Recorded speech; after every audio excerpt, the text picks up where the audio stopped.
What's up, kinfolk? Welcome to the #1 college football show. I am your host, RJ Young. Thank you for watching on the Fox Sports app, YouTube, or listening wherever you get your podcast. Today on the show, we got to do my Week 8 USFL Power Rankings. Birmingham fans are probably going to get angry. Memphis Showboats fans are going to be like, you get a chance to prove it in Week 10. And we're also going to get to talk about Elite 11 finals, or at least talk about previewing Elite 11 finals, which takes place June 14th and June 16th this year. But first, bit of a scoop for your mans over here, because over the weekend, I learned that Mike Leach's Hall of Fame candidacy is going to be discussed by the College Football Hall of Fame and the folks that are responsible for governing the College Football Hall of Fame induction process. That is the National Football Foundation. Full disclosure to you, I vote in the National Football Foundation's Super 16 poll the last year and going into this year. Grateful to be a part of it. And you'll also know that the history of this game is very, very important to me. As a matter of fact, it's a theme of the show and one of the things that we try to lean into because you like to hear me talk about it. So let's lean into it. So over the weekend, we learned, or not even over the weekend, on Monday, we learned that the 2024 class will be loaded because it turns out there are a lot of great players and great coaches in the College Football Hall of Fame, selection process. Because what's wild about this is this year alone, there are over 200 players that are up for selection. And there are, I think, over 40 coaches that are up for selection. And that's no easy feat, right? Because to be up for selection for, say, Mike Leach and, head coach, there's a number of things you got to do first. So the first one that you have to do to be even up for nomination, this is to say a coach, an SID, sports information director, athletic director of communications, needs to put you up, needs to say to the College Football Hall of Fame and the National Football Foundation, we believe this person is worthy of being a Hall of Famer. Now, do they meet the threshold for induction, right? So for the coaches, that means that you have to have won 60% of your games, been a head coach for 10 years. And then if you are or if you're under the age of 75, you have to wait 3 years before you can be eligible for the Hall of Fame, right? Now, in the case of Mike Leach, kind of getting hairy, because when Mike Leach passed away in December, he had been a head coach for 10 years. And he would have had to wait, still has to wait, the 3 years to be eligible for induction because he wasn't 75 at the time of his passing. But the one that really got underneath my skin and the one that frankly got a lot of folks going was when I learned that 60% was the threshold for even being up for nomination. And Mike Leach has won 59.6% of the games he was head coach. This is at Texas Tech. This is at Washington State. This is Mississippi State. And there are lots of different ways to go at this, right? What happens if you give them a couple more years? What happens if you take away last year? All these things come into play. But I went ahead and did some reporting, and I learned that Mike Leach in particular is going to be discussed because the National Football Foundation and the College Football Hall of Fame recognize that Mike Leach is exactly what the sport is about. We love that man. I personally love that man. And I think the quote that I have in our story at foxsports.com goes like this: despite being one of the most intelligent and entertaining coaches in the sport with a winning percentage that's bowl game eligible, 59.6, 60%, 6 games, Leach is not eligible to be nominated for the Hall under current rules. But the National Football Foundation oversees the Hall and is taking a look at its rules, specifically the one that might prevent Leach from reaching the ballot at all. And then a source told me there are meetings coming up where the issue of Mike Leach will be discussed. This also reminds me how much I love a teleprompter because I'm a much better writer, guys. It just happens to be that you want to hear me talking about this stuff off the cuff and going down the rundown. All that to say, I think they're going to make way for others to jump on board with Mike Leach getting into the Hall of Fame when it's time for him to be eligible in 3 years. I mean, Archie Manning even talked to Sports Illustrated about how there needs to be a special dispensation for Mike Leach because he is Mike Leach and all those things that entails. For me personally, Mike Leach didn't know me from Adam and did me the kindness of extending me an interview right after Alex Grinch became the defense coordinator at OU, and I was doing a YouTube show out of a corner of my bedroom that still has the bathroom sink in it. Okay. I was in an efficiency apartment doing that show. And Mike Leach was on vacation in Key West. And he took 15 minutes to talk to me about Alex Grinch and hopping hens and just what kind of basketball players these hens could be. It's one of my favorite interviews of all time. It also was one of the first times that someone had been kind to me in this space when I really was looking for a win. And those sorts of kindnesses don't often happen. They're few and far between. So you remember them and they imprint upon you when they do happen. And not to say that, Mike Leach was also a great offensive coordinator at Oklahoma before he was head coach at Texas Tech. This also gets into a larger point that, I pick a fight with the National Football Foundation and the College Football Hall of Fame for how it goes about nominating players that might be eligible for selection in the College Football Hall of Fame. So I mentioned there's a high threshold to meet for coaches. For players, it's much the same.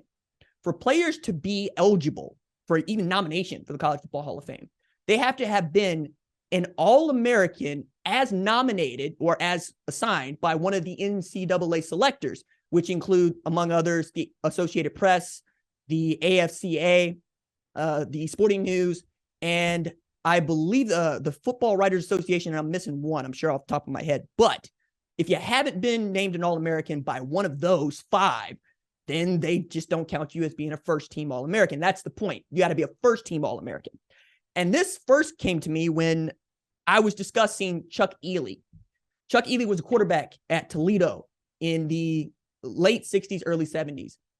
And he was undefeated as a starter in 3 years at Toledo. And he's one of the best quarterbacks to ever play in the Canadian Football League. But he was not in the College Football Hall of Fame. And I want to know why.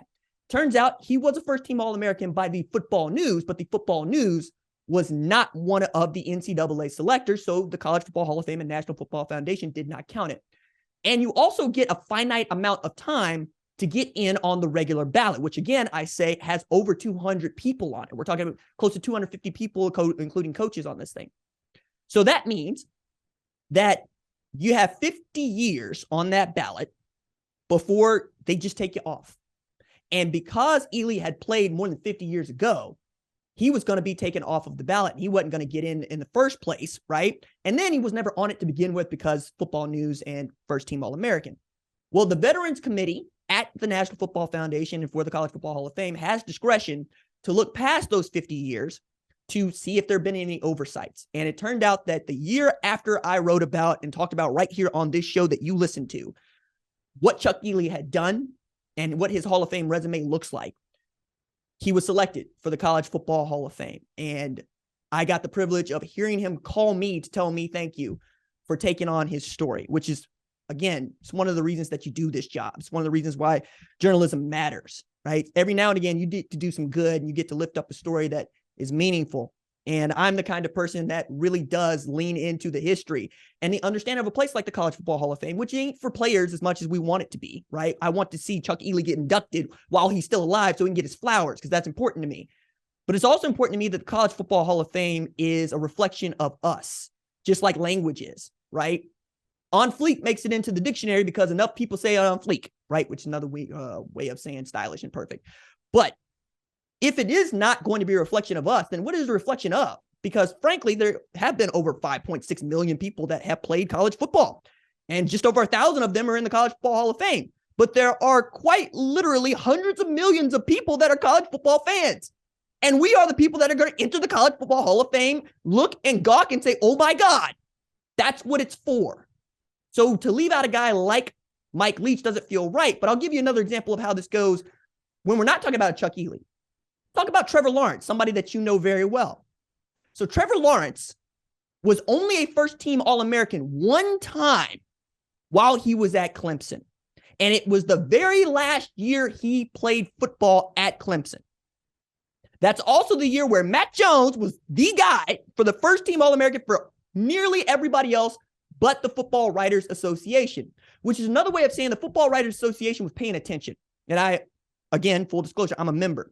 Which is to say that they knew that if they didn't make Trevor Lawrence a first-team All-American, that we would not be able to talk about Trevor Lawrence being on the ballot to get into the College Football Hall of Fame. That means the guy that was first to lead his program to a 15-0 record and a national championship in the college football playoff era. The guy that became the first true freshman since Jamel Holloway in 1985 to lead his team to a national championship, and one of the best quarterbacks of the last decade, would not even be on the ballot for the College Football Hall of Fame because he happened to play when Kyler Murray was the best quarterback in college football in 2018, right? 2019 is Joe Burrow, and 2020 is Mac Jones. We have reached a point where, yes, we might have more first-team All-Americans than we got slots for first-team All-Americans. So I think it's a stupid rule. I understand why they make that the threshold, because then everybody is going to try to put up their person for the College Football Hall of Fame. But frankly, that's your job when you are governing who gets to be nominated and who gets to be selected.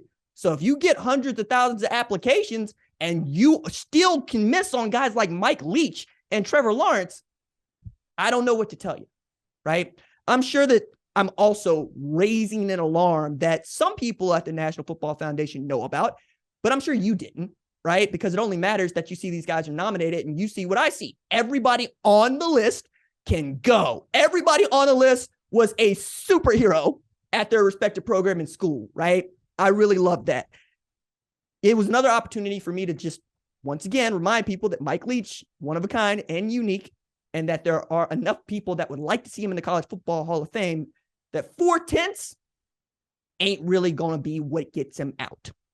All right, let's go from that subject to the subject of the future of college football, and that is Elite 11 finals, right? So check this out. I always answer this question because I don't assume that you who are listening to the show and may have been listening to me for years know exactly what Elite 11 is. So let's start with that, right? What is Elite 11? It is, well, Elite 11 Academy is an $800 3-day camp for quarterbacks, right? But Elite 11 Finals is a national competition that starts with regionals that costs, $50 to enter. And then if you are selected as one of the better quarterbacks at that regional, they invite you to what is called Elite 11 Finals, right? And Elite 11 Finals is what we're talking about now. It's usually where the top 5-star, 4-star, and even 3-star quarterbacks culminate together to go through a set of drills and exercises overseen lately by Trent Dilfer, where they try to evaluate which one of these guys is the best quarterback according to their curriculum and their rubric in their respective class. It's almost only restricted to rising seniors, which is why the class of 2024 is the one that we are talking about right now, right? Those guys are going to go into their senior years, and this can make or break many careers. CJ Stroud is a great example of this, and you've heard me tell the story, but I'm going to tell it again for context. Stroud was not getting a lot of offers before he decided to participate in Elite 11's regionals. He was ranked just outside the top 800 prospects in the country. He goes through regionals.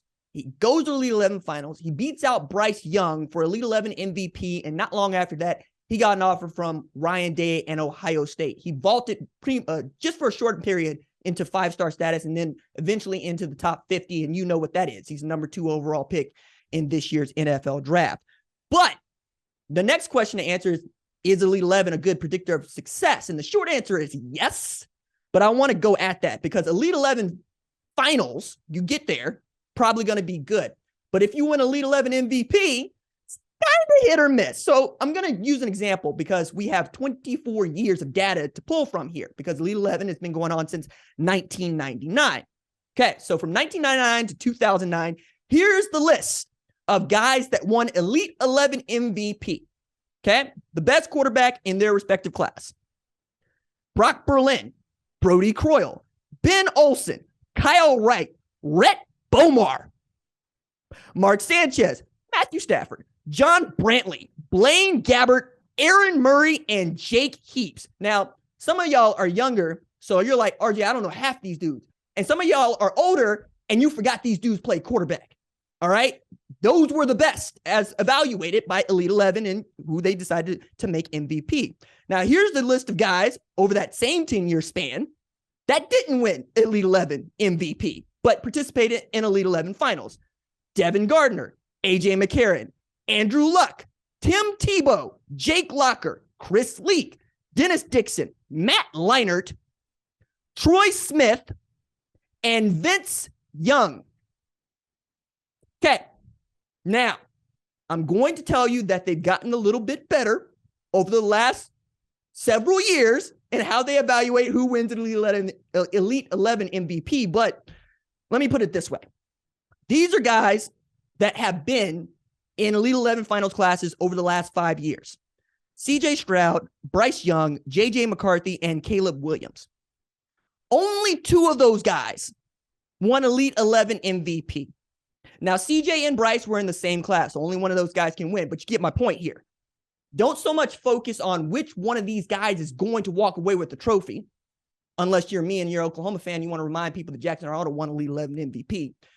You could also be me and say Spencer Rattler won Elite 11 MVP, right? I also want you to focus on who gets invited, because if you have a quarterback that is committed to your favorite program that got invited, chances are that dude's good. But also, you knew that before, right? So right now, we're talking about watching these guys go at each other and seeing them all in the same setting and how they react to each other and how they will go on 7-on-7 when they participate in the opening 2. And that's more what I want to talk about. So we're going to go down a list of guys that I think you know and guys that I think you should know who are candidates for Elite 11 MVP because they will participate in Elite 11 finals. So number 1 off the rip, Georgia commit Dylan Raiola. Also, is that dude, right? If you're looking up the guy that's got the most tools and the most to work with, that's why he's the number 1 overall recruit in the class of 2024. Last year, he threw for 3,341 yards, 32 TDs with 12 games as a sophomore, right, at Burleson in high school. And then that was 2021. In 2022, when he transferred to Chandler, he threw for 2,400 in 2022, but you get it, right? Or I should say 22 touchdowns, not 2022. But the genes are also there, right? Dominic Raiola was an all-world center at Nebraska, won the Remington Award. Great football genes. You understand what it is. I think that that's the guy that many people think might win it because number 1 and 5-star are next to his name. But I would not be surprised to find out that one of these other guys blows away the Elite 11 staff because, again, Dylan is not the only guy here that can sling it. Another dude that can sling it, Alabama commit, Julian Sayin, who in 2021 completed 253 passes for 2,769 yards, 34 TDs, 5 interceptions, came back with basically the same sort of statistics in 2022. But my take here is that Greg Biggins, who I trust to evaluate high school football talent in California more than I trust anybody else, he's also a great analyst at 247 Sports, thinks that Sayin is the most ready to play right away when he gets to campus. And that's high praise. I mean, Greg was way ahead on guys like Bryce Young, guys like DJ Uiagalelei. If he says that a guy can play, I'm inclined to go with him. Also, Crunchyroll. Am I going to have to be the dude asking you why this man doesn't already have an NIL deal from you? Do I need to call you out? Do I need to pull you on Front Street right now? Do I need to be the dude that is looking around going, why aren't there any Vegeta references for my man? Why aren't there any Brawley references for my man? Why aren't there any Kamehameha references for my man? Why do we got to be this far into this before I'm the dude out here talking about we have a quarterback whose last name is Saiyan? As in, yes, Goku, who's a punk, but Goku, right? Gohan. You know what I'm saying? Like, all right, get this man a Boma at Alabama and let's get it on. I'm so excited about this. I hope this dude plays for 5 years because I am going to load you up with all the references. It's going to be over 9,000 every single time this dude goes for the UAP. I'm here for it. Next on the list, let's talk about Florida commit DJ Lagway coming out of Texas. His father is John Derek Lagway, who played running back at Baylor from 97 to 01. Played for coaches Dave Roberts and Kevin Steele, who's defensive coordinator now at Alabama. Kevin Steele will just be getting it in, man. That's a dude that's going to be coaching football somewhere, somehow, all the time. DJ's also a dude that had to grow into a new system and prove, frankly, what other quarterbacks are already going to have to prove, which is that you can come into a new system, learn it, and then execute it. Last year, he completed 67% of his passes after completing just 55% the year before. He's committed to Florida, and I expect Billy Napier is going to be able to do some nice things with him. Michigan got their dude earlier this year in Jaden Davis, coming out of North Carolina, Providence Day School, 12-1 record, over 3,400 yards passing, 43 TDs. He's a dude, right? They avenged their only loss earlier in the year in the state championship when they beat Charlotte Christian 55-13. Michigan feels good about their quarterback recruiting. I mean, when have we been able to say that outside of J.J. McCarthy and feel like it's going to stick? That's great. That's great news for you. Air Noland committed to Ohio State. He set records in Georgia last year. He had over 4,000 yards passing with 55 scores, completed 73% of his passes, coming out of Langston Hughes, which is a 6A school in Georgia, and Georgia takes its high school football seriously. I also would point out that his offense set the record for most points scored in a season by a high school team with 792. Means they're out there operating like Art Browse's Baylor, to give you more of some context as to what Air Noland could bring to a place like Ohio State. Notre Dame has committed C.J. Carr. Yeah, if that name sounds familiar, it's because it should. Threw for 600 yards, 28 TDs, 4 INTs last year in Detroit. But, I mean, we're talking about a dude from a football family, and boy, howdy. All right, let me make sure I get all of this in. His granddaddy, on his daddy's side, is Lloyd Carr, who you'll know, right? Coach Michigan from 1995, 2007, put together a record of 122 and 40 and won the 97 national championship. Also, Charles Woodson, that's his. Like, he gets to be like, yeah, I'm the dude that gave you Charles Woodson going both ways. You are welcome, RJ. Then on his maternal side, his granddaddy, Tom Curtis, was an All-American, and he is in the College Football Hall of Fame as a safety at Michigan. His daddy, Jason, went to Michigan. His mama went to Michigan. And he committed to Notre Dame. So I can't wait to see how this goes, right? Like, because I'm sure that there were a lot of people that thought we ain't got to worry about no Jaden Davis because we're going to get Lloyd Carr's grandson to come sling it for Jim Harbaugh. And he said, actually, I would like to go to South Bend. And I can't think of a more fitting rivalry than Notre Dame. I don't know any Notre Dame fans that don't hate Michigan. And I don't know any Michigan fans that don't hate Notre Dame. So the idea of C.J. Carr, who is by rights a Michigan man, said, nah, I want to be part of this Fighting Irish thing. I am here for it. I can't wait to see this man playing football. Then at the school that I follow the most, Oklahoma commit Michael Hawkins Michael Hawkins Jr. is also going to Elite 11 finals. He is the second QB that Jeff Lebby has brought in behind Jackson Arnold. The reason I bring that up is not just because this is due following Jackson Arnold next year, but because Jackson Arnold, Denton Geyer gave the Allen Eagles, quarterback by Michael Hawkins Jr., the business. Denton Geyer beat that team 49-7. But if there's anything that I could say that's kind about Michael Hawkins Jr. outside of he can sling it, it's that he has been met with a level of adversity that shouldn't ever find a high school kid. It should not happen. So while he was playing quarterback at Allen, his parents' home was vandalized with a racial epithet, and he was forced to transfer to Frisco Emerson because he didn't feel safe anymore. So that's a guy that had been ninth on the depth chart at Allen, fought his way to starter, came home to find that epithet after, I think, beating Louisville last year in the playoffs, and has to leave the place that gave us Kyler Murray because people don't know how to act. Ends up at Frisco Emerson, where I expect he'll have a great year this year. But I'm excited to see what he does at Elite 11 finals. If for no other reason, then I know that dude ain't shook, because that would be enough for me to just say, I don't think I want to play football much longer if this is what it's going to be like in my community. And his father, Michael Hawkins Sr., also defensive back at Oklahoma, drafted 2005 to the Green Bay Packers, same draft they got Aaron Rodgers in, just to give you a bit of perspective. It's like, nah, I don't think we're going out like that. I'm going to protect my son. I'm going to protect my family, but we're going to play football, because he has been a part of helping raise what I think is a really talented quarterback. Next on the list is Nebraska commit Daniel Kalin, who I thought might be a dude, but only after he received an offer from Colorado in January.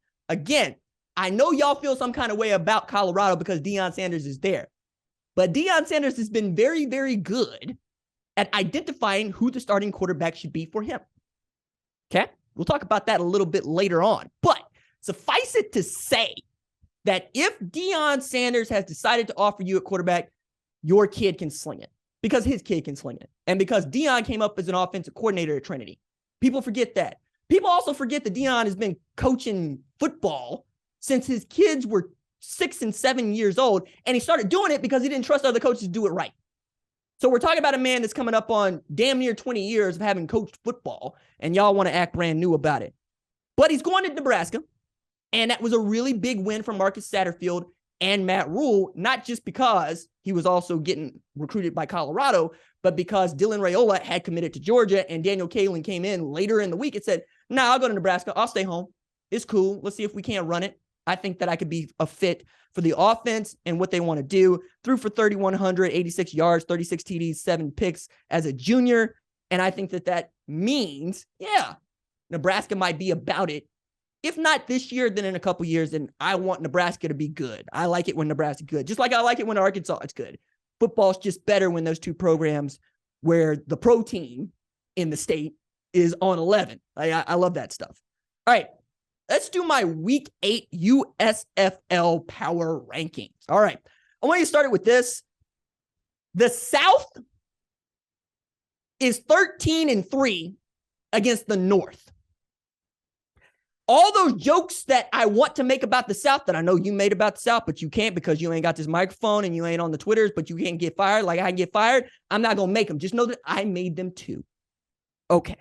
That also means that nobody is clinched with 2 weeks left in the season, any of the 4 playoff spots, which is remarkable. It speaks to the parity in the league. It speaks to how much stronger the league is in year 2 as opposed to year 1, when it felt like we had the playoffs pretty much sorted out after week 6. Now you got to play for everything. And a lot of that is because the team at number 1 has been doing a damn thing. Memphis Showboats, they are 5-3 after starting the season over. They have won 5 consecutive games. They beat New Jersey 25-16 at Pro Football Hall of Fame Stadium. They got a 100-yard rushing effort from Kareth White, who had rushed for all of 174 yards in the previous 7 weeks. And Carnell Lake's defense has been outstanding. They lead the leagues in INTs with 11 in 8 games. And I think one of the things that you're going to focus on if you're watching the USFL is that Memphis is great when it comes to turnover margin. They are number 1 in the league at +5. And that is the reason why they have been able to reel off 5 in a row while the offense is kind of sticking and starting. The defense and special teams have been coming through for Todd Haley. Number 2, I got the Birmingham Stallions, who have a better record than the Memphis Showboats and even beat the Memphis Showboats 42-2. But that was then. This is now. Memphis is a different team, just like Birmingham is a different team. They are a different team in that I think they got the MVP at quarterback, right? I got to see Alex Magoo up close in Birmingham over the weekend, 24-35 for 333 passing yards with 3 TDs in that win against the Philadelphia Stars, 27-24. I also think I need to say this, right? That's the kind of game that I watched the Birmingham Stallions lose earlier in the year. They lost it to the New Orleans Breakers. They had the ball. They had an opportunity to go down and score, okay? They were down 4 with under 3 minutes left to go in the 4th quarter when Skip Holtz and Alex Magoo said, no, we ain't going out like that. They got money on 4th and 8, and then they were able to cap that off with what turned out to be the game-winning score. And if you're looking at the Stars going, what else could you have done? Nothing. They made the right play, which is make them go down the field and go score a touchdown, because you're up 4 in the USFL. That's a 2-score ball game, right? Unless that is a TD ball game. You got to get into the end zone, meaning you can't settle for 3. And getting them into a 4th and 8, you expect to get a stop there. That's not how that went down. I also wrote a feature column following that game where I got to walk and talk with Skip Holtz about what it has been like for him to help raise Alex Magoo up as a professional quarterback. I encourage you to go read that piece because he revealed some things to me that I didn't know. So I'm sure that most of you might not have known them, but you should know that Skip Holtz said to me, I trust him explicitly. I think he trusts me. That's a wild thing for an offensive coordinator to say, which is I'm going to ask him what the hell it is that you want to do. And then we're going to call that, because it does me no good to call you something that you don't think that you don't think we can run and you are not confident that we can win with. And Magoo is out there absolutely putting people on skates and winning ball games that I thought frankly, the Birmingham Stallions should lose. So anyway, number 3 on the list, we got the Houston Gamblers. They're also 5-3, like the Memphis Showboats. They beat Pittsburgh 20-19 at Pro Football Hall of Fame Stadium. Mark Thompson had another great day, 14 rushes for 98 yards. He extends his all-time USFL rushing TD record to 13 in just 8 weeks of play. And they needed it, right? Because Kenji Bahar, quarterback, didn't play as well as we had hoped that he would. But 2019 is not what you want to do against Pittsburgh Maulers. And yet what you do want to do is win. And that makes them dangerous. Number 4, Philadelphia Stars. Again, they lost that game 27-24 to the Birmingham Stallions. But I got to see a lot out of the Philadelphia Stars that I liked. They look steady. They look like they understood what the offense is supposed to do, what the defense is supposed to do. And the partnership between Case Cookus and Corey Coleman is paying dividends. I mean, Coleman had 107 receiving yards in that game on 4 catches. And one of those was just a sluggo where, I mean, he cooked that defensive back's grits. I look at Corey Coleman and I say, that's a first-round draft pick out there, and he is playing like it. I would not be surprised to find out that he does end up on someone's all-USFL team. Number 5 there, we got the New Orleans Breakers. They beat Michigan 24-20 in Birmingham. That's a game I was also at Protective Stadium for. They got a great game out of Johnny Dixon, former Ohio State wide receiver. He caught 9 passes for 136 yards with 2 TDs. He caught both TDs and went for 91 yards in the first half alone. He told me that was the best game that he'd ever played in his life. And I went back to look. He's right? He had 8 catches for 127 yards and a TD against Northwestern. That's his best game at Ohio State.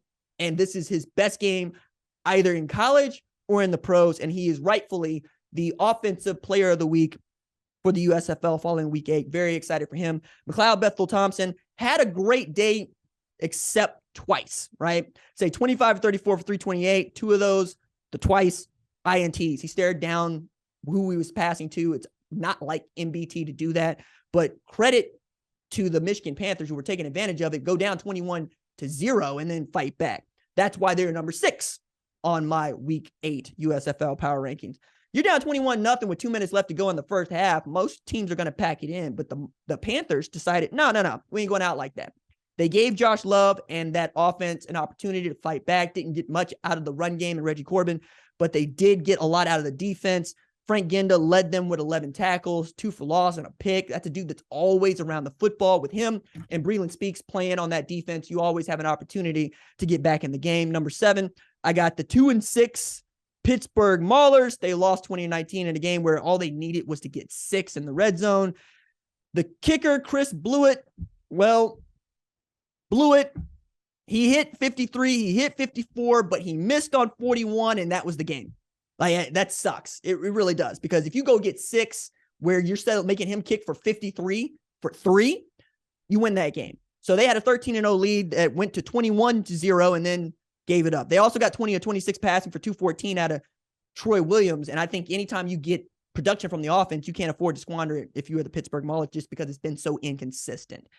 Number 8, we got the New Jersey Generals, who, of course, lost to the